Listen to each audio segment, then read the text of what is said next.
Bonjour à tous, bienvenue dans cette nouvelle UpStory. Je suis Benoît Rosier, cofondateur d'Upvisory et aujourd'hui nous allons parler du Product Sprint.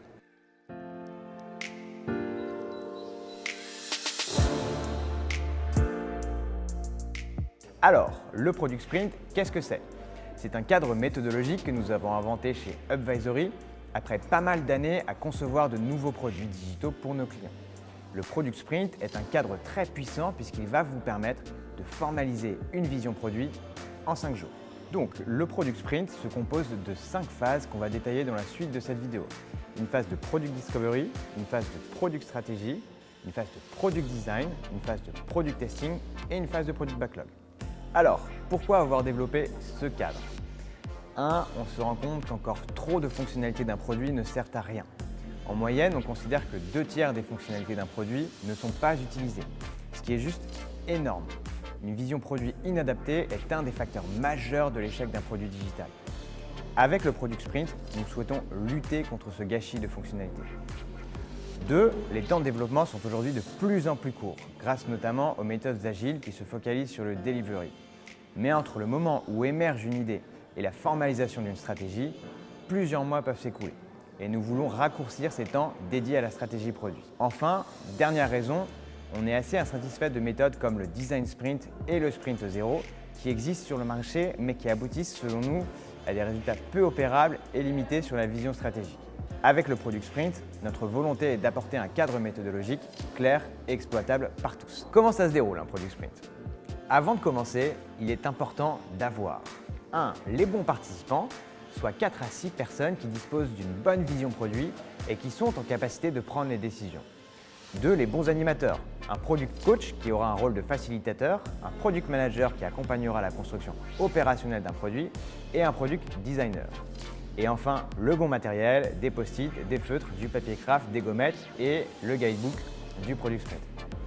Le Product Sprint se déroule ensuite, comme on l'a vu, en 5 phases. Durant la première phase de Product Discovery, on va récolter les besoins utilisateurs et sonder le marché, définir les problématiques cibles de nos utilisateurs et enfin, formaliser des premières hypothèses produits. Pour faire ça, on va mener 3 grands chantiers, des sessions d'interview utilisateurs pour récolter un maximum de feedback, une série de workshops pour affiner sa problématique utilisateur. N'oublie pas qu'on construit toujours un produit pour répondre à une problématique. Et dernier grand chantier, une session dédiée à la recherche sectorielle et concurrentielle. Phase 2, la Product Strategy.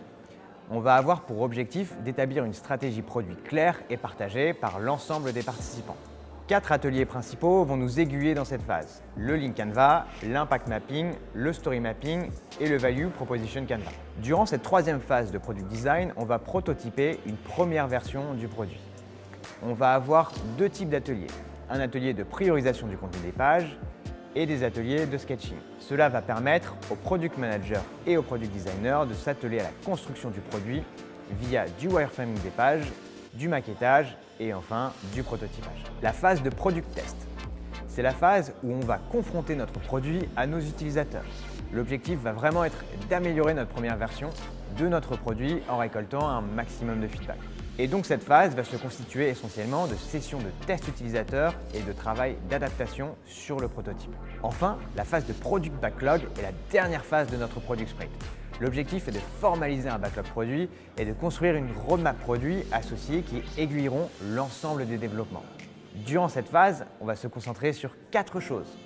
Écrire l'ensemble des user stories du backlog, estimer et prioriser les user stories, construire notre roadmap produit et, la plus importante, l'apéro de Product Sprint, où on célèbre la construction de son produit ou pour certains, la fin du Product Sprint qui a normalement été assez intense. On arrive à la fin de cette vidéo. Si vous êtes intéressé par la démarche, je vous encourage fortement à aller sur le site theproductsprint.com.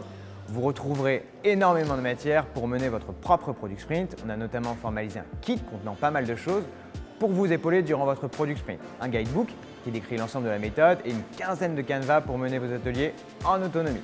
Donc n'hésitez pas, le tout est en téléchargement libre, ça vaut le coup de faire un essai. Merci d'avoir regardé cet épisode. Toutes nos vidéos sont disponibles sur nos réseaux sociaux. N'hésitez pas à nous suivre